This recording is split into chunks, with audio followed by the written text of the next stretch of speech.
निक दे दियो उधार बहन मेरी पिया कारी का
पड़ोसन को दया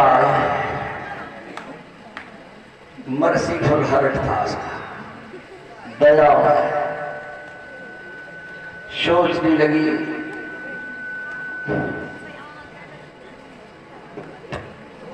ये भीख मांग रही थी, फिर उधार मांगने लगी।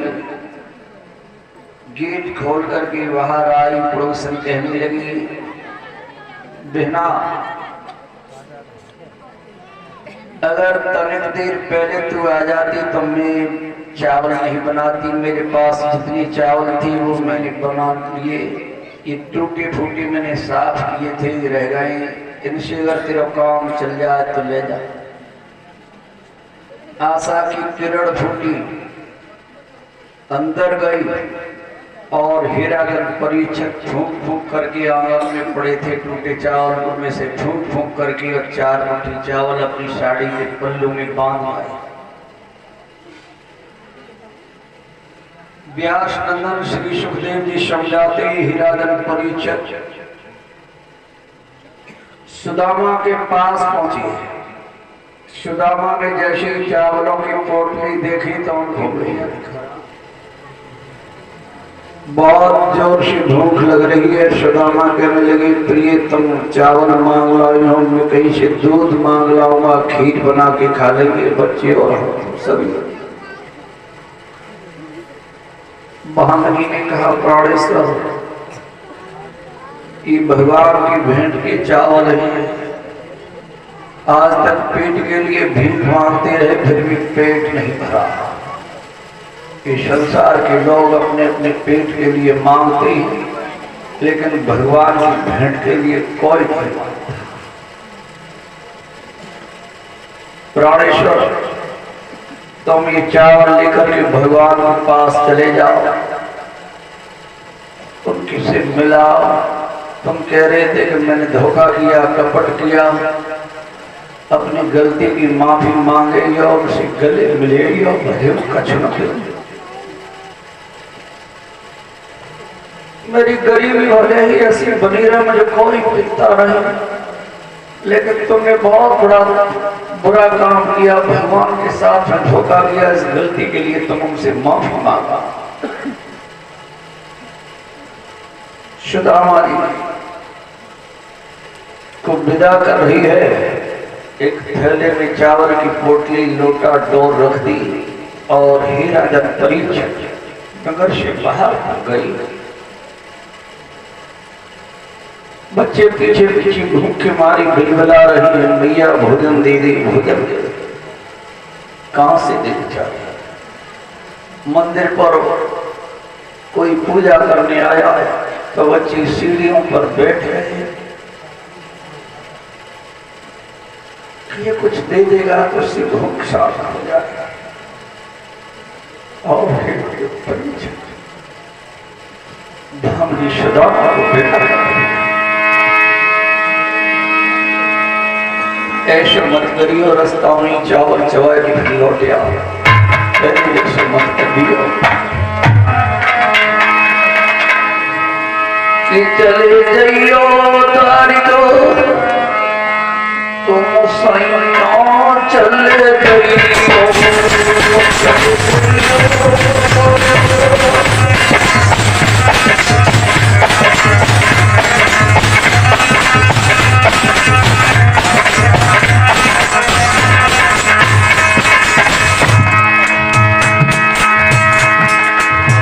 मेरी बात मानो, चले जाइयो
वृंदावन से जा रहे हैं द्वारका की ओर। हे राजन परीक्षक, पूछता जाता सुदामाजी रास्ता, पूछता जाता फकीर दीवानी तनक न लगता है, फकीर दीवानी कौन बैठा तब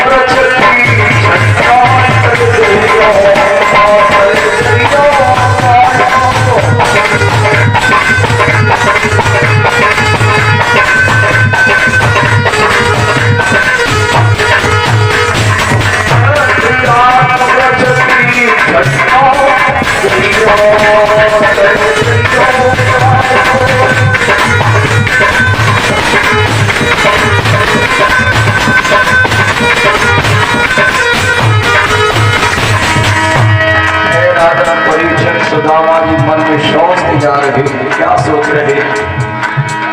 अगर उसने मुझे पहचाना और कहने लगा तो फिर आ गया। 100 सोचतया सुदामानी मन में सोचतया चले जाई रहे देखो मन में चले जाई रहे और जाए रहे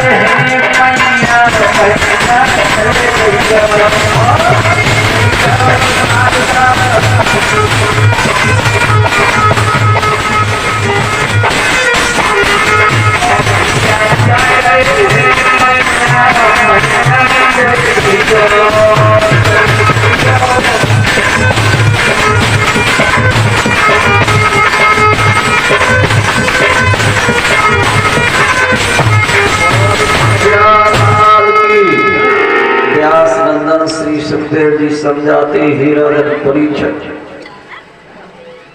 भगवान श्याम सुंदर से मिलने के लिए सुदामा धीरे धीरे वृंदावन से और द्वारकापुरी की ओर चल दिए। एक दिन व्यतीत हुआ, दूसरा दिन व्यतीत हुआ और संध्या का समय है। एक खेत में चना देखी, पास में बैठ गई मेड़ पर, सोचने लगी इस खेत में से थोड़े से चना फाड़ के चबा लूं तो मेरी भूख शांत हो जाएगी। चला नहीं जाता। दूसरे क्षण विचार किया कि अगर मैंने चना फाड़ लिए, खेत वाला आ गया तो मेरी पिटाई बहुत करेगा। इन चनाओं के चक्कर में तो मेरा नाश हो गया। ध्यान देना माता बहनों, जीव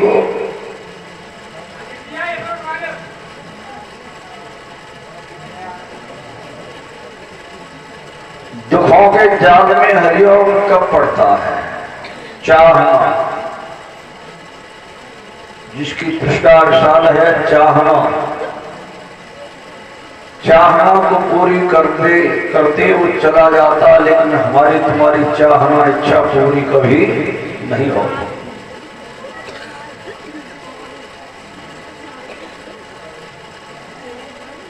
खेत वाला आ गया, पूछने लगे भैया ये खेत तेरा ही है?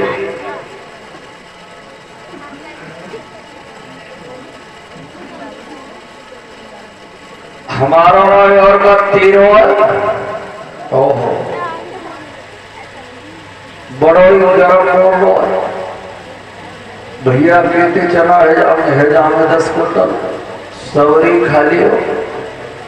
दुष्टात्मा के विचार नहीं बदले और उसके मुख से एक बात नहीं निकली कि भैया तो भूख लगी हो तो फाड़ ले, तमाम बातें काय पूछ रहे हो। सुदामा जी तीसरा दिन है, गांव की नदी के किनारे जा रही है। जय श्री कृष्णा, जय श्री कृष्णा, जय श्री कृष्णा, जय श्री कृष्णा। यादव सरकार मुरली मनोहर को पता पड़ गया कि मेरा मित्र नदी कैसे पार करेगा। एक बार ध्यान, भगवान अपने भक्त को देखते रहते ही उनकी 1000 आंखें, उनके पास सीसीटीवी कैमरा बड़ा विचित्र है।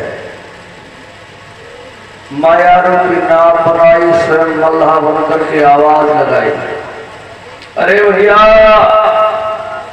कोई है उस पार जाने वाला, इसके बाद सवारी गाड़ी नहीं आएगी, कोई नाव लेकर के नाव के दम नहीं आएगा। सुदामा जी सोच रहे फिर रात कैसे कटेगी या किनारे पर। दूसरी सड़क सोच रहे हैं कि नाव वाले को मैं उतराई में क्या दे दूंगा, बैठ भी जाऊंगा। धीरे धीरे नाव की ओर चले जा रहे हैं। भगवान आवाज लगा रहे, भैया अरे उस पार जाना है क्या, जल्दी आ जाओ। सुदामा जी से चला ही नहीं जा रहा, जल्दी पहुंच कैसे जा रहा है। जय श्री कृष्णा, जय श्री कृष्णा, जय श्री कृष्णा करते करते नाव के पास पहुंच गए और ये राजन परिचर भगवान श्याम सुंदर मुरली मनोहर ने कहा चल बैठ जा मेरी नाव में। सुदामा जी नहीं बैठे, जमीन पर बैठ गए। अरे उस पार जाना है तो नाव में बैठ के पार होगा, जमीन पर बैठने से नहीं होगा। भैया मैं तेरी नाव में बैठ कर जाऊं, लेकिन मेरे पास उतराई के लिए कुछ भी नहीं है। मैं तुझे उतराई में क्या दे दूंगा? भगवान ने कहा तो कोई बात नहीं, तेरे पास जो कुछ हो सोई ले लिए, हम तो सोई ले लेंगे, चिंता मत कर, हम सब कुछ ले लेते। और वास्तव में भगवान जब लेते हैं तो सब कुछ ले लेते हैं, जब देते हैं तो भंडार खोल देते हैं। भैया मेरे पास कुछ भी नहीं है मल्हा, ओहो बड़ा बावरा, संसार में ऐसा कोई व्यक्ति है जिसके पास कुछ भी न हो? कुछ तो होगा। अरे तेरे पास कुछ तो है। किसी के पास सुख है तो किसी के पास दुख है, किसी के पास गरीबी है तो किसी के पास अमीरी है, कुछ तो होगा। ऐसा नहीं तेरे पास जो कुछ हो सो दे दिए। सुदामा जी ने कहा मैं तेरी नाव में नहीं बैठूंगा। क्यों? मेरे पास उतराई के लिए कुछ नहीं। भगवान दीन बंधु भक्त नाव से उतर के नीचे आए, अपने मित्र की भुजा पकड़ी और कहा चल बैठ मेरी नाव में, तेरे पास जो कुछ हो सो दे दिए।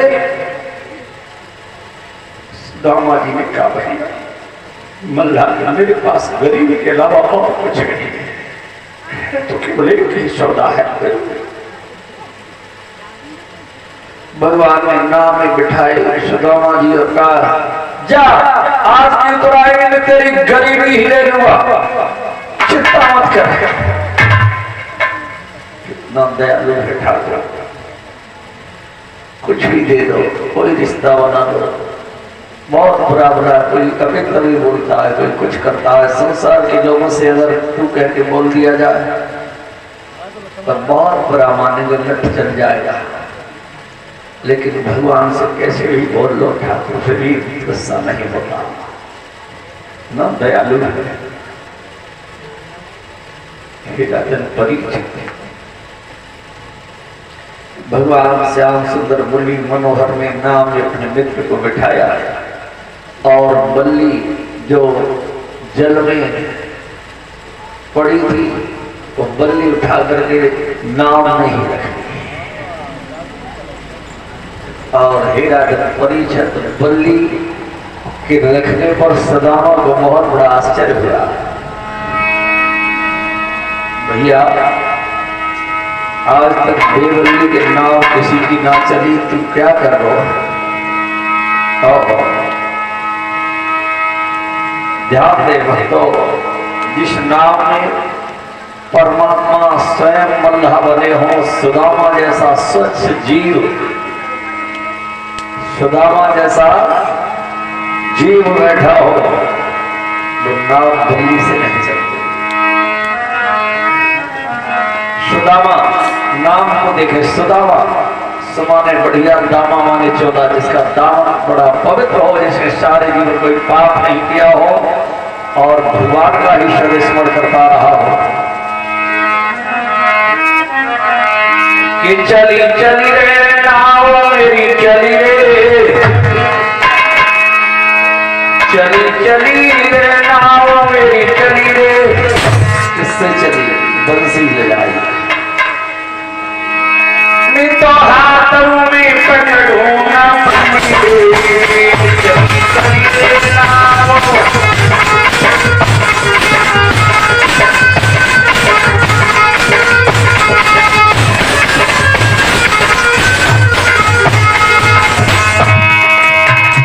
चली चली रे नाव मेरी चली रे, चली चली रे नाव मेरी चली रे। तो हाथों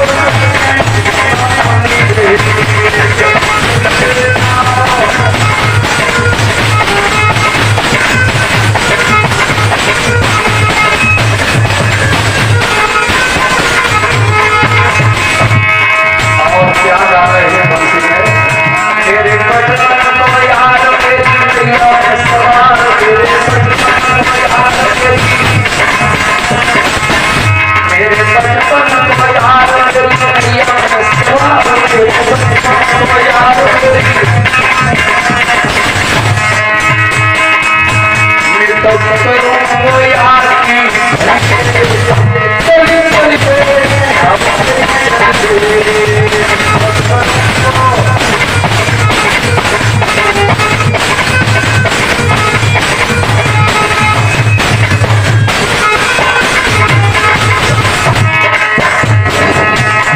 तो करूं वो यार की चली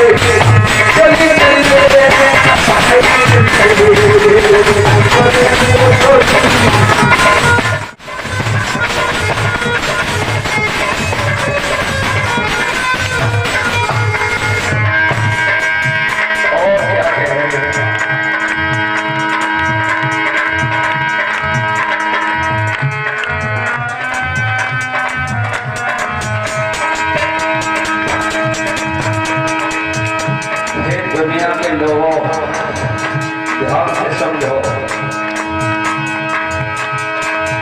करो जाए पार सिर है पार करो जाए पार करो जाए पार करो जाए पार करो। मैं तो हाथों से पकड़ूंगा पति को चली चली रे आप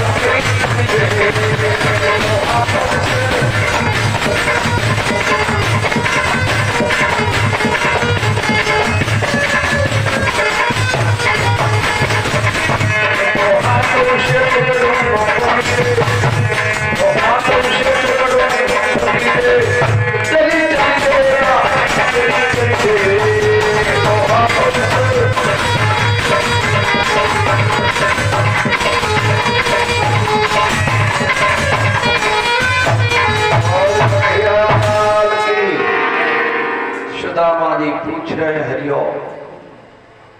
जो मल्ला इतना जादूगर है तो जाके अंदर दया तो बहुत है। भूख लग रही है, पूछ रहे भैया तेरा गांव कितनी दूर है, तेरा नाम का है? मेरा नाम मुरलीधर है, 2 कोस दूर है। ये भैया घर करने जाता है या यही घाट पे आवत है क्या? भगवान ने कहा मेरा नवाज भोजन में से कभी कभी घाट पर भी आ जाता है, कभी मैं घर पे भी कराता हूँ। आज तेरा भोजन घाट पर आवे हो कि तू घर जावे? भगवान ने कहा आज मैं घर जाऊंगा ना घाट पे आएगा। गाँव तेरा जहाँ कबीर मट्ठा भी जाता है वहाँ भैंस से पट रहा, 2 मरे मिलता है, मट्ठा कहाँ से मिल जाए? क्यों नहीं आया भोजन? भैया अबे अगर घर भोजन करके चलो आए रहो, पहली सवारी तो लेके जा किनारे पे जा किनारे पे पहुंचाओ। अब मैं रात यहीं गुजारूंगा, भोर होते ही फिर नाव चलाऊंगा, तब तक मेरे घर से कोई न कोई भोजन लेके आ जाए। सुदामा जी को गोमती नदी के उस किनारे पर उतार दिया। सुदामा जी खड़े खड़े देख रहे हैं, कुछ दूर तक तो नाव और मल्ला दोनों दिखाई दिए। कुछ देर के बाद न नाव रही और न मल्ला रहा। और गोविंद भगवान की हे राजन परीक्षित सुदामा जी ने इन प्रकार रात बताई और भोर होते ही सुदामा जी द्वारकापुरी में प्रवेश किया।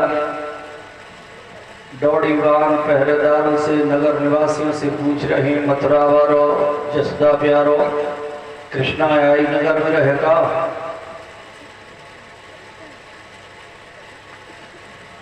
तन कह दे आहार रखूं, भाषा कह दे देश, शरीर बता देता है आहार के खाते पीते घर का है या वैसा ही है, और भाषा देश बता देती है कि किस देश का है।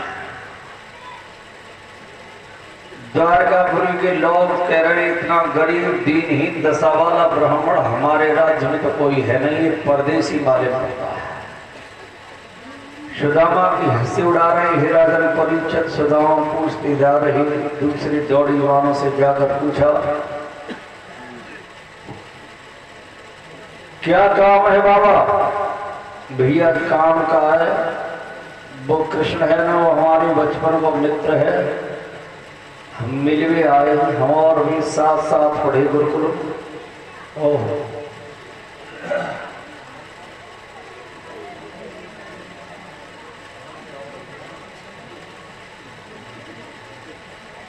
हो सकता है डोड़ेबा ने विचार किया कि हो सकता है लीलाधारी वो कभी पढ़े होंगे इनके साथ। ठहरो यही, मैं अभी पूछ करके आता हूँ।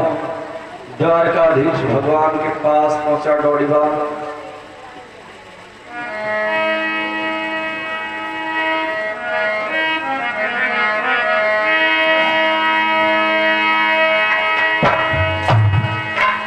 द्वारकाधीश महाराज की जय हो।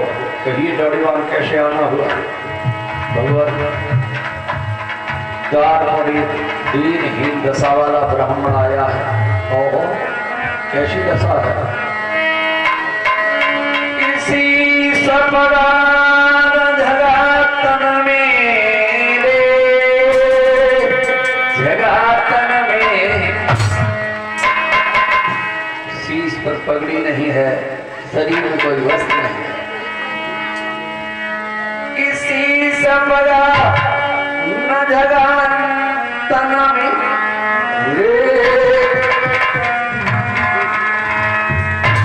प्रभु जाने को आई बस है कि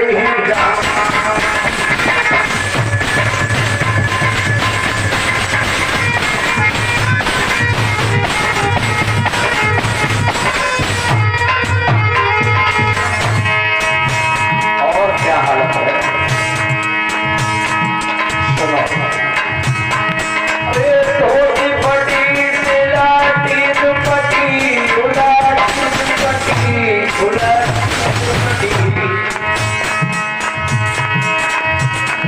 कीर्तन मई पट पाए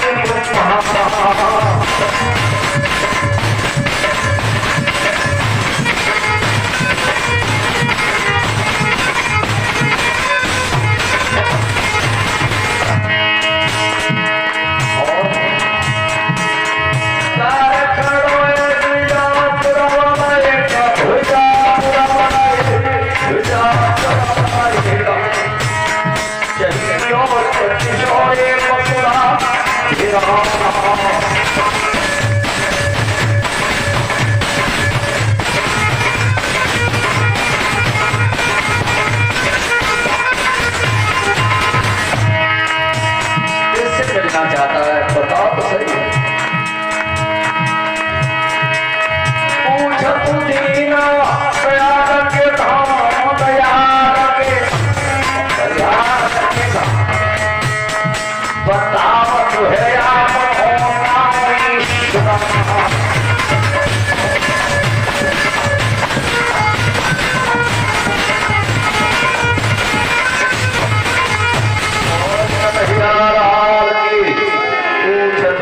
दयाल के धाम बताओ अपना नाम सुदामा। और जैसे सुदामा नाम सुना तो दौड़ पड़ी द्वार की ओर। उधर क्या हुआ भगवत प्रेमी माता बहनों, सुदामा जी कुछ देर तक तो द्वार पर खड़े रहे और उसके बाद सोचने लगे कि तू लौट चल सुदामा, अब नहीं आएगा। देर हो गई डोड़ीबान को भगवान को आने की। सुदामा जी द्वारकापुरी से वृंदापुरी की ओर चल दिए। ध्यान दे, ऐसा क्यों होता है। हरिओम। कभी कभी जीव भगवान के द्वार से भी वापस लौट आता है। क्यों सोचता है वो नहीं सकते, भक्ति करता है और चरम सीमा पर चढ़ जाता है, फिर उसे थोड़ा सा दुख दे दे भगवान तो फिर उनकी भक्ति को भूल जाता है। और गोविंद भगवान की यही है द्वार से लौटना, भक्ति को छोड़ देता है कि अब भगवान दुनिया में है ही नहीं। लेकिन भगवान पीछे पीछे दौड़ते आते हैं। अगर तुम्हारे भाव बढ़िया है तो भगवान पीछे पीछे रहते। सुदामा जी वृंदावन की ओर चल दिए भगवान के द्वार से, और भगवान द्वार की ओर दौड़ते जा रहे हैं। द्वारका वासियों से पूछा, यहाँ कोई दीनहीन दशा वाला ब्राह्मण खड़ा था द्वार पर, वो किधर गया? महाराज इधर ही गया। भगवान कन्हैया ने देख लिया हीराधर परीक्षित, तो आवाज लगाई, भैया सुदामा सुदामा सुदामा। सुदामा जी ने पीछे मुड़ के देखा, कोई मुझे बुला रहा है। मुझे कृष्ण के अलावा इस द्वारका में कौन जानता है? कोई नहीं। और अपने अपने दिमाग से ये बात निकाल दे माता बहन भाई बंधुओं, भगवान के अलावा हमें तो अभी कोई नहीं जानता।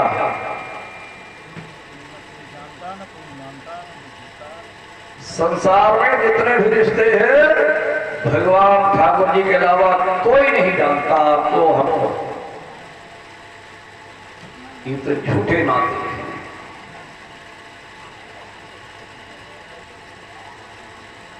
भगवान ही जानते हैं कि मेरा भक्त है।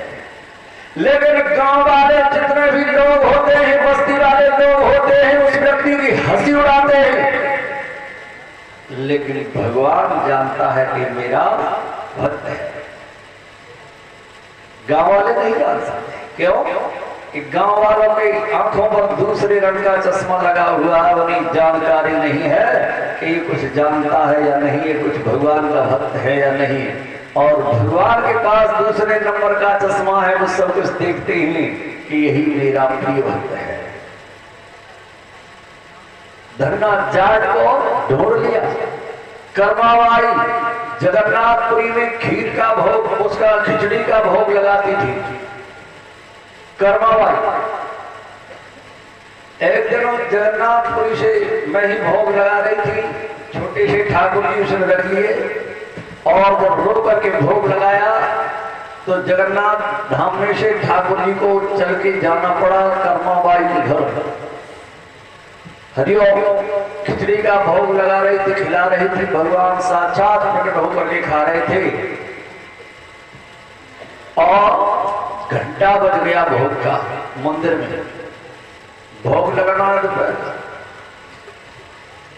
तो कर्माबाई हाथ से खिला रही थी। भगवान पानी नहीं पी पाए, तुरंत ही वहां से चल पड़े और आकर के मंदिर में प्रकट हो गए। और जब ये देखा पंडा पुजारियों के कि भगवान के मुख से चावल चिपटा, खिचड़ी लगी हुई है, ओहो, तो आश्चर्य पड़ गए कि भोग लगाया नहीं किसी ने, और भगवान के मुख से ये खिचड़ी कहां से आ गई।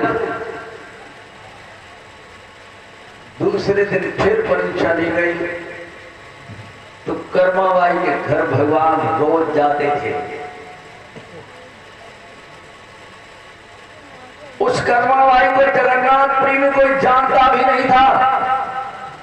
मैं जो अभी बता रहा हूं कि हमें तुम्हें भगवान के अलावा कोई नहीं जानता, लेकिन भगवान जानते हैं। भगवान ऊंचे महलों वालों के यहाँ नहीं जाते, भगवान पैसा वालों के घर नहीं जाते, भगवान झोंपड़ी वाले के यहाँ पहुंच जाते हैं अगर उसके भाव बढ़िया। कर्माबाई के पास न महल है, न मंदिर है, न ठाकुर जी के लिए 56 प्रकार के भोग हैं। वो तो खिचड़ी बनाती थी, खिचड़ी का ही भोग लगा देती थी। प्रभु लो, इस कर्माबाई को कुछ नहीं। और हीराधर परीक्षित कर्माबाई से कहा कि तू मेरी माँ की तरह मुझे खिलाती है, इसलिए जा कि जगन्नाथपुरी में तेरा अलग से मंदिर बनेगा। कर्माबाई का मंदिर जगन्नाथपुरी में आज ही बना है। प्रिय भगवत प्रेमियों, प्रसंग पर ध्यान दें। भगवान जैसे ही पहुंचे पास में, सुदामा ने लाठी डाल दी और दोनों ही मित्र गले लगे।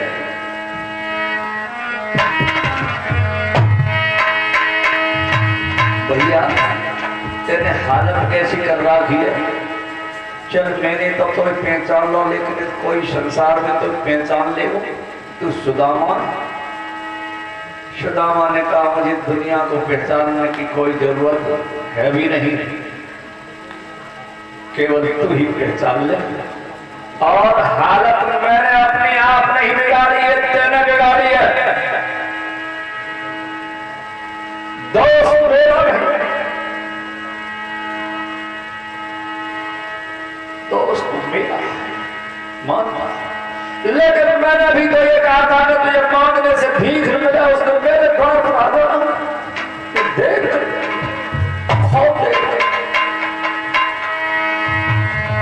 हाय महादुख पायो सखा पाए तुम आए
दिन लेकर के आओगे अपने मित्र किसके होगा जल लेने के लिए गई राजा परिचर और देख सुबह की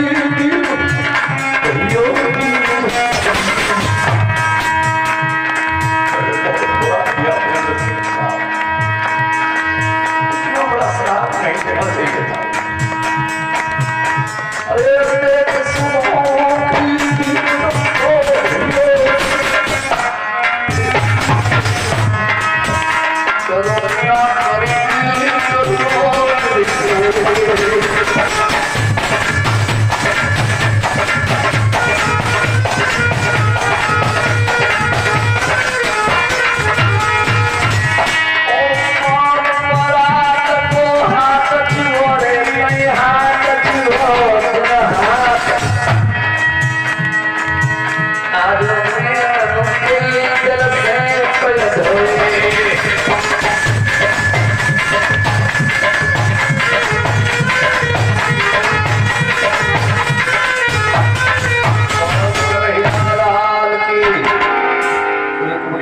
लेकर के नहीं आ पाए, भगवान ने रोकना शुरू कर दिया। आंसू से ही सुदामा के पैर धो दिए।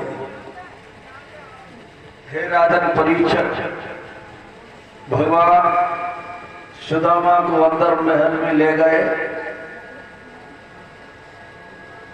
जल्दी जल्दी वस्त्र बदलवा दिए, स्नान करवाए। सुदामा जी ने वो चावलों की पोटली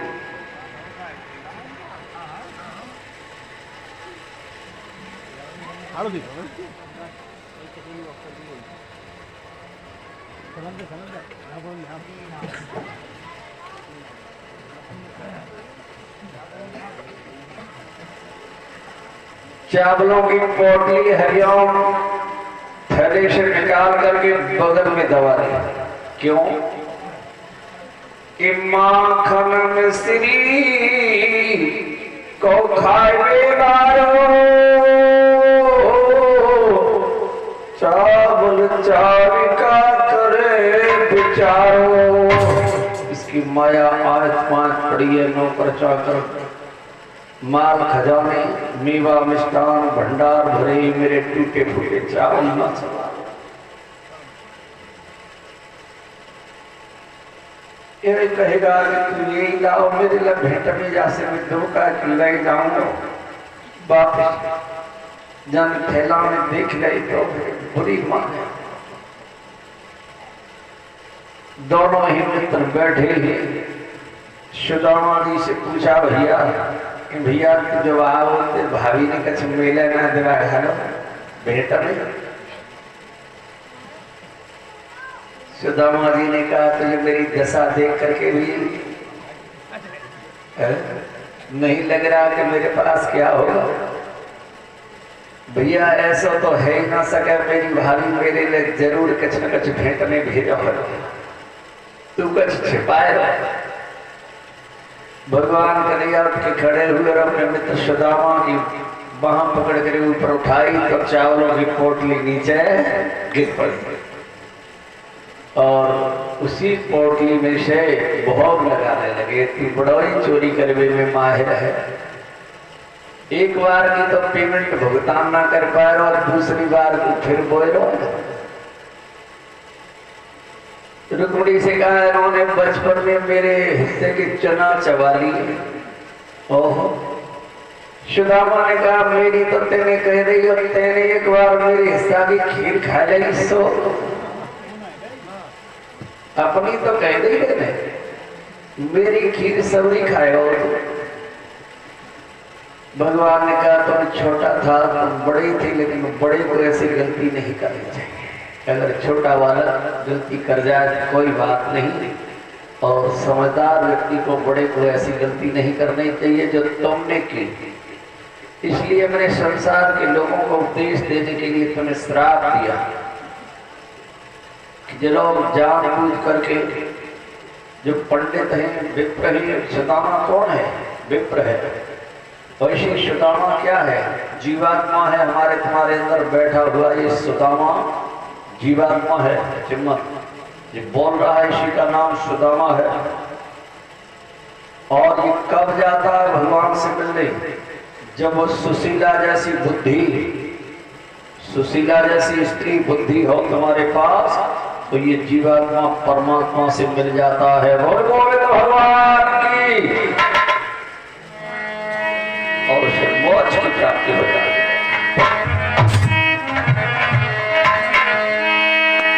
ये भागवत है। कुछ झोला छाप शास्त्री है, उनको ये भी पता नहीं कि कथा है क्या है।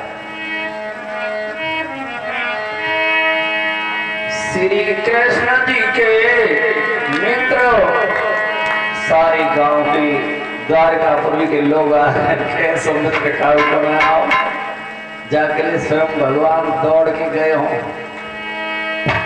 श्री कृष्ण जी के मित्र मिलने सुदामा आए।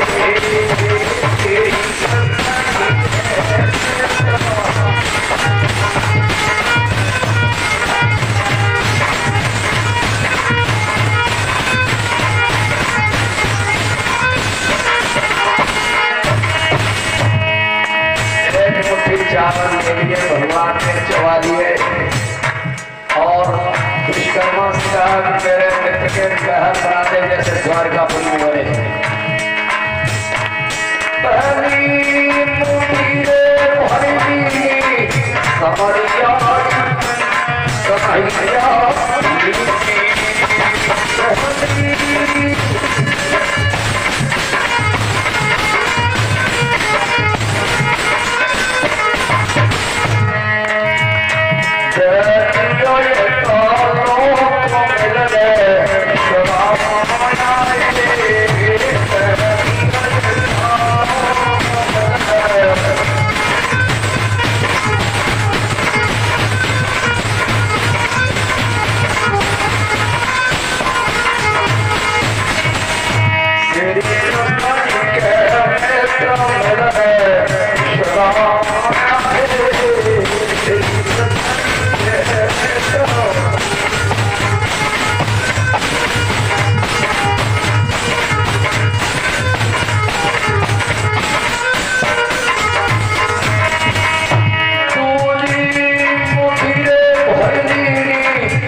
समझाते हैं, पहली मुट्ठी में महल बनवा दिए, दूसरी मुट्ठी में धन धान भरवा दिया, तीसरी मुट्ठी चवारे तिरुकुनीरी कलाई पकड़ के तंदुल खाई तो है मुट्ठी की ने तुमने दो लोग बिहारी खाई मुट्ठी तीसरी सैया अब कहाँ रही की आस विचारी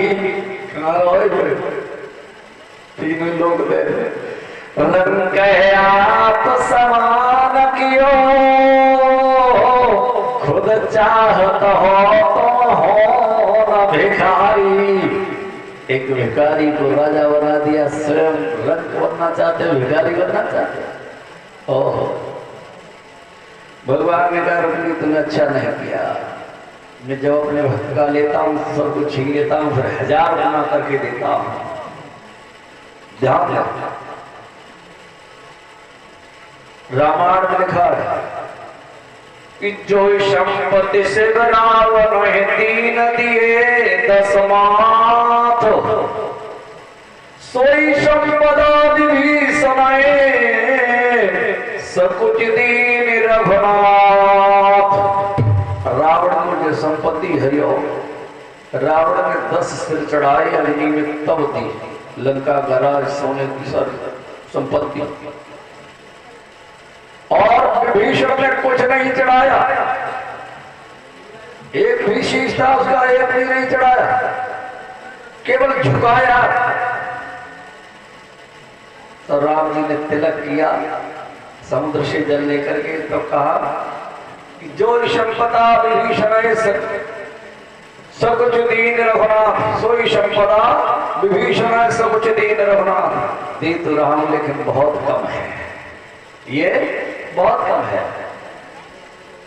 सुदामा जी 2-4 दिन रुकई ही राजन परिचय, 4 से 10 दिन के बाद सुदामा जी ने भगवान के ठाठ बाट देखे और अपने बालकों की जब उनको याद आई रमाशंकर जी, तो आधी रात के समय अपना झोली झंडा उठा करके हर चलो सगन आया। क्या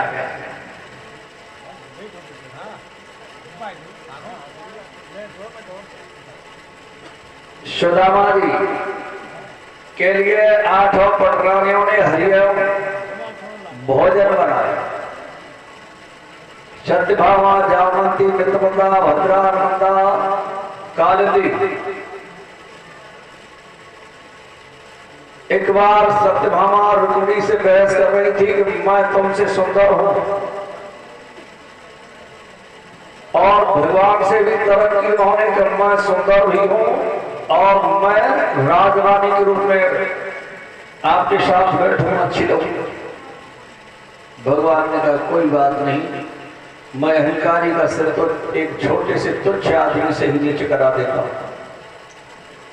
सुदामा के लिए सभी ने भोजन बनाए। सुदामा बहुत दिन से भूखे थे बेचारे। नन्ही नन्ही कटोरियों में उनको अलग अलग कई कई सब्जियां और पेश की गई। भगवान से सुदामा जी ने कहा भैया कोई बड़ा बर्तन लिया, जामे औसत ना आवे, हम तो कई दिनों के भूखे। फिर बड़ा बर्तन दे दिया सुदामा जी ने। सभी पटरानियों की 8 पटरानियों की सब्जी एक जगह कर दी। और जब कोई भोजन करता है तो पूछते तो हैं राम रस कैसा है, सही है स्वाद। सुदामा जी ने कहा और तो सब ठीक है, एक देविया तेरी लौकी की सब्जी में राम रस डाल वही भूल गई है।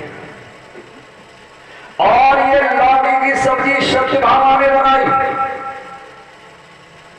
भैया बस देविया ने जल्दी में और नमक ही डाल वो भूल गई। हीराधन परीक्षक 8 पटरानियों को बड़ा आश्चर्य हुआ कि देखत को तो बाबा वैसे लग रहा हो, और जब सवरी गड्ढ करके भैंस जैसी शादी कर ली, ताव ने जांच कर ली कि लौकी की सब्जी में राम रसना। सत्यभामा को बड़ी शर्मिंदा हुई। हीराजन परीक्षक 4 से 10 दिन के बाद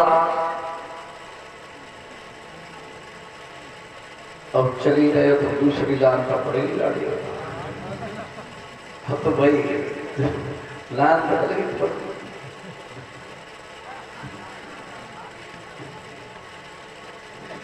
गोमती नदी में भगवान कन्हैया और सुदामा दोनों ही नहाने गए।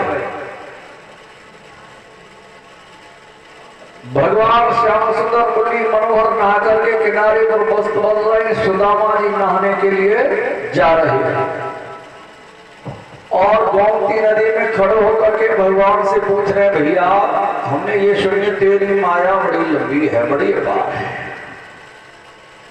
ना भैया, मेरी माया भया रचना है कि नहीं, खेती लंबी है, हमने तो देखी ना तेरी माया। ओह कोई बात नहीं। भगवान ने माया का स्मरण किया। सुदामा जी ने जैसी गोता मारो तो द्वारका से 12 कोस दूर जाके गए। वहां का राजा मर चुका है और वहां ये नियम था वकील साहब, ब्रह्म मुहूर्त में कोई व्यक्ति मिल जाए नदी के किनारे उससे ही राजा बना देते थे। सुदामा जी 12 कोस दूर जाकर के निकले, उनको पकड़ लिया सैनिकों ने और ले जाकर राजगद्दी पर बिठा दिया। ये क्या कर रहे हो? मैं तो अपने मित्र के घर आ। अरे भूल जा राजा बदलो सहज नहीं, कहा मित्र के घर पर रहो। राजा बन गए, रानी मिल गई और हीराजन परीक्षित 12 साल में राजभोगा 2 बच्चे हुए। 12 साल के बाद उनकी पत्नी की मौत हो गई और जब मौत हो गई गोमती नदी के किनारे उनकी पत्नी की अर्थी ले गए तो उस नगर के लोगों ने कहा सुदामा जी से कि तुम और नहा लो। क्यों? कि हमारे यहाँ ये नियम है कि अगर पत्नी मर जाए तो पति को भी जिंदा जला देते हैं और पति मर जाए तो पत्नी को जिंदा जला देते। हमारे यहाँ के नियम अटूट है। जब राजा मर जाता है तो ये भी तो नियम है कि कोई भी मिल जाए ब्रह्म मुहूर्त में उसी राजा बना देते। सुदामा जी ने कि भैया मैं तो अपने मित्र के घर आओ, मेरा नाम सुदामा है, मैं वृंदावनी में रहती हूँ, फलाना तमाम बातें गिरा रहे। ये ना चला 12 वर्ष राज भोगो, तुमने हमारे ऊपर राज करो, कैसे बच जाओ? जाओ जल्दी नहाओ, गोता मारो। सुदामा जी सोच रहे बारे कन्हैया मैं ना समझ पाओ, अब मैं मालूम पड़ेगी कि तेरी माया बड़ी लंबी है। और बारे यही होता माया। सुदामा जी डर पर जा रहे गोमती नदी में और हे भगवान जैसे श्री कृष्णा करके जैसी गोता मारो तो पुनः वही द्वारका में उल्टे पहुंच गए। बोल गोविंद भगवान की। और तब तक भगवान ने वस्त्र नहीं बदल पाए। इतनी देर में भैया कपड़ा ना बदल पाए थे। अरे बता, तुम नहना पाओ भले मांस और मैंने कपड़ा कैसे बदल लिया? सुदामा जी लंबी सांस ले बच गए, न वहां के लोग जिंदगी चढ़ाए रहे।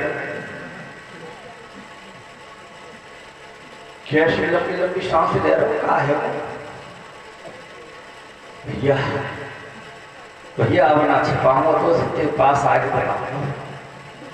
का भाव का तेरे जन कौन सी माया करी भेजी मेरे पीछे में 12 साल तक राज हो गया, तो बालक रह गए, फिर वहां मेरी बहू मर गई, उसे मैं संग ही जरा दे रहे। तो याद करो तो जहां जैसे तैसे आ पाऊं बच के। अरे को सपने तो ना देख रहा हूं बाबरे, सपने सोवत है तो देखे जाते, जिंदा पर सो जागृत तो सपने में देखे जाते। अच्छा चलो सुदामा जी डर गए हरिओ कि कादना ऐसे जाने फिर करता तो मेरी तो बहनी मेरे बालक रह गए ताकि जहां पे सटक लोग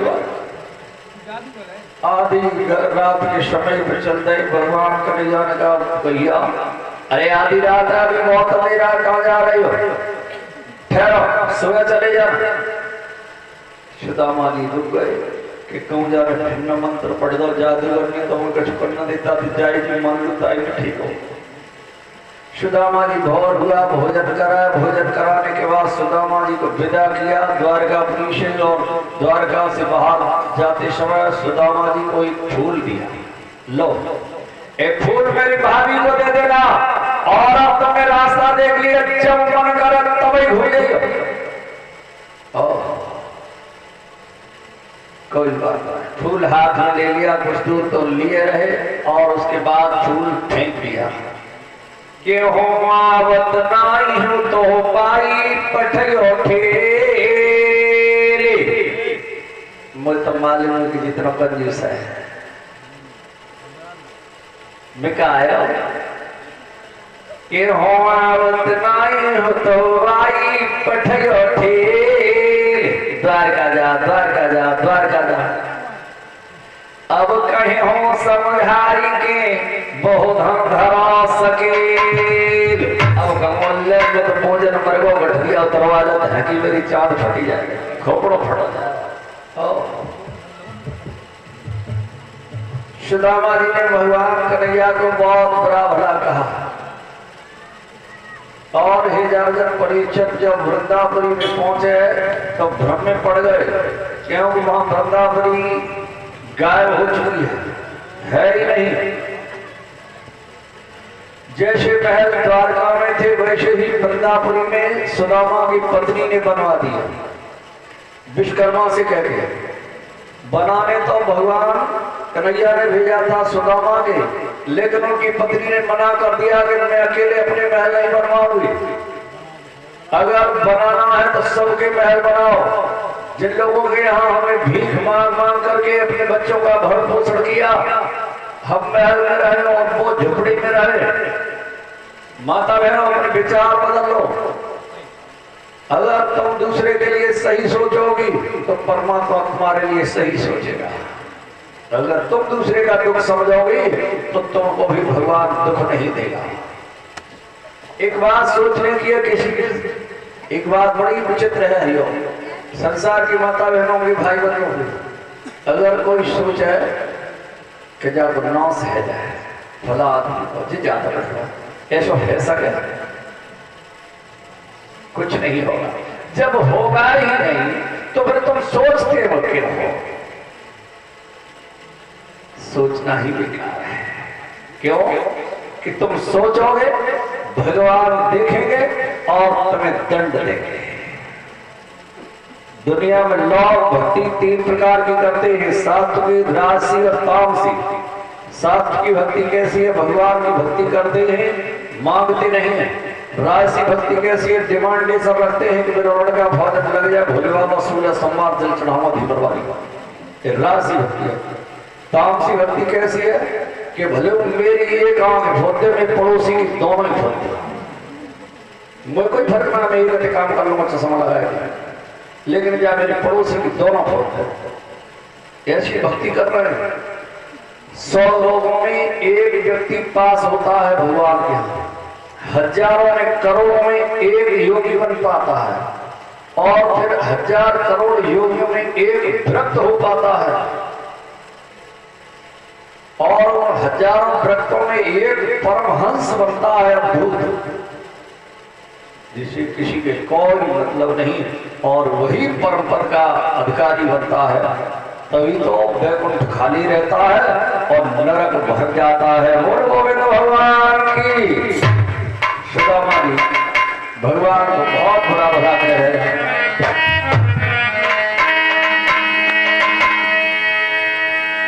कि मढ़िया मेरी कित गई रे, पहले तो मैंने तेरे चना चवाले 2 मुट्ठी के पीछे में गरीब बना दो, अब कि तेरे मेरे 2 मुट्ठी चावल चवाले तो मढ़िया ले, मढ़िया मेरी कित गई रे, कनवटा कव के पैर भाई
लक्ष्मी जी ने खाया, आधा भगवान ठाकुर जी को मिला, और भगवान ने कहा कि तुम भी उस आधे चावल का कर्ज अदा कराओ। लक्ष्मी जी गई और धमनी को सुंदर रूप दिया।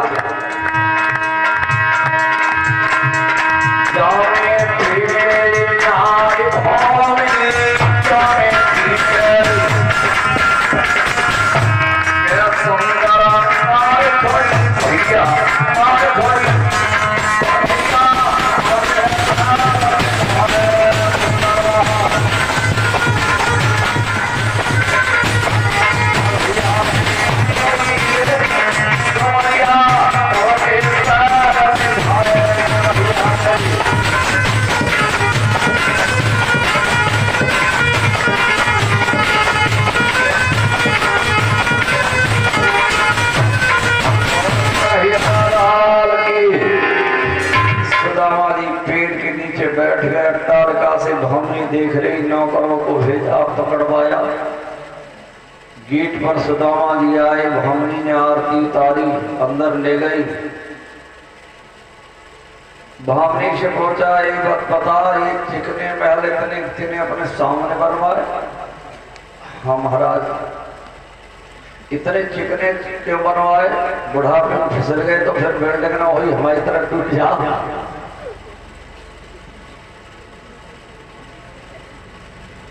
देखिए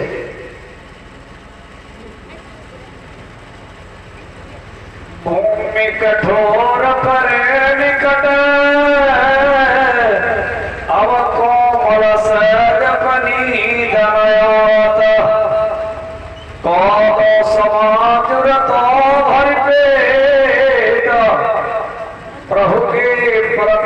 दामत दाखम भावत क्या पग में पर ही न होती आज ले गजराज उठारे महावत। प्रभु की लीला पार है। भगवान ने सुदामा की गरीबी को दूर किया। गरीबी क्या है? सच्ची गरीबी। सच्ची गरीबी भक्तों, माता बहनों, भगवान के अगर जीवन में दर्शन नहीं हो पाए तो इससे बड़ी गरीबी और कोई है ही नहीं। अगर एक बार भगवान के दर्शन हो जाए, सुशीला जैसी बुद्धि और सुदामा जैसे जीव को भगवान के दर्शन करा दे तो सारी गरीबी दूर हो जाती है, आवागमन मिट जाता है। एक बार भगवान से मिलने के लिए बंद कमरे में बैठ करके आंसुओं की बूंद बहावे और भगवान से प्रार्थना करें, जैसे मीरा को तुमने दर्शन दिए प्रभु, वैसे एक दिन हमें भी झलक दिखा दो, हमारा भी जीवन सफल हो जाएगा। जैसे सुदामा की गरीबी दूर की, वैसे हमारी भी गरीबी दूर कर दे। कब होता है? सुदामा जैसा जीव हो, सुशीला जैसी बुद्धि हो, तभी वो सुशीला उस जीव को, सुदामा को भक्ति मार्ग पर भेजती है भगवान के पास, और तब भगवान उसके सारे दुखों को दूर करते हैं। प्रिय भगवत प्रेमियों, इस तरह से हमने आप लोगों को ये कथा श्रवण कराई। व्यास नंदन श्री सुखदेव जी समझाते हैं, हे राजन परीक्षित, अब तेरा अंतिम समय है। परीक्षित को खड़ा कर लिया, पूछा ये क्या है तेरा? महाराज मेरा सिर है। ये क्या है? मेरा मस्तिष्क है, आंखें, नाक है, मुंह है, ठोड़ी है, गर्दन है, भुजाएं हैं, वक्षस्थल है, उदर है, जंघाएं, पैर है। परीक्षित कहाँ है?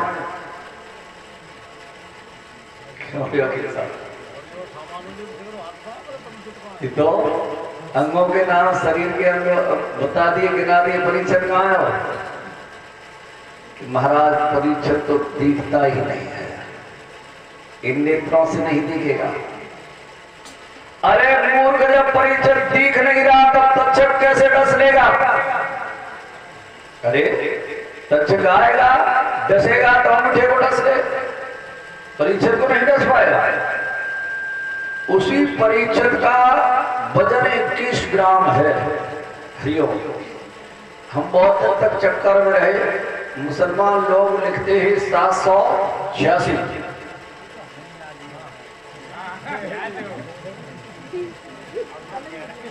तो याद है तो क्या है? उन्होंने क्या गढ़ जीत लो, बताओ तो हम ही हो। 786 का भी मतलब यही है, 7, 8, 15, 21 होते हैं, और 21 ग्राम ही इस जीवात्मा का वजन है। इस जीवात्मा को जिसने सुषुम्ना नाड़ी में देख लिया, दर्शन कर लिए, आप ज्ञान कर लिया, उसी का जीवन धन्य है। परीक्षित को योग क्रियाएं सिखाई, उससे कहा कि तू अपनी प्राणवायु को खींच करके और भ्रमटी के मध्य में जोड़ दे। परीक्षित संध्या के समय गया गंगा में स्नान करने के लिए, तो एक सुंदर सा फूल आ रहा है, वकील साहब, उसी सुंदर से फूल में तक्षण छोटा सा नाग बन गया। परीक्षित ने फूल उठा करके सुंगा तो नाक में परीक्षित को डस लिया। परीक्षित ने आकर के बताया गुरु से, सुखदेव जी से। सुखदेव जी ने कहा कि तू अपनी प्राणवायु को बिल्कुल सीधी कमर करके बैठ जा शांति से, और योग क्रिया के द्वारा अपनी वायु को खींच ले। और हे राजन परीक्षित, तो परम पद का अधिकारी होगा। परीक्षित को जैसे ही गुरु ने क्रियाएं बताई, वैसे ही अपनी वायु को खींच करके कुंडली को जागृत किया, हृदय में ले गया, हृदय से और कंठ में, कंठ से प्राणवायु दोनों धरतियों के मध्य में, और समाधि लगा दी। समाधि लगाने पर उसको मोक्ष की प्राप्ति हो गई। बोल गोविंद भगवान की। कहां से 10 रुपये अंकित तो 10 रुपये क्या विकेश 50 रुपये नरसिंह 10 रुपये अनाश्री 10 रुपये अंशु 10 रुपये शर्मिश 10 रुपये शिवांशी 10 रुपये कुमारी कविता 10 रुपये 20 रुपये अनिकेत 10 रुपये प्रहलाद 50 रुपये डॉक्टर दिनेश कुमार हसनपुर 10 रुपये रामाशंकर 10 रुपये प्रयासी 10 रुपये धर्मेंद्र 10 रुपये लोकेश 10 रुपये मनवीर 10 रुपये जगवीर 10 रुपये हरी सिंह 50 रुपये लक्ष्मी सिंह शाहजी 20 रुपये मास्टर वीरेश 20 रुपये ओमती 20 रुपये छत्रपाल सिंह 10 रुपये गुप्ता। ये सभी भक्त लोग भगवान पेट पर करते हैं, भगवान की सभी मनोकामना पूर्ण करे। परीक्षित को मोक्ष की प्राप्ति हुई। व्यासनंदन श्री सुखदेव जी ने भगवान की कथा सुनाई और ये कथा का सार यही है, कथा का सार यही है, जिसने अपने अंदर बोलने वाले जीवात्मा को जान लिया कि परीक्षित यही है, लेकिन वो परीक्षित वकील साहब इन दोनों आंखों से नहीं दिखता, उसके लिए तीसरा नेत्र खुलवाना पड़ेगा गुरु से, तभी वो तीसरा नेत्र अंदर देखेगा, झांकेगा और तुम्हें दिखाई देगा।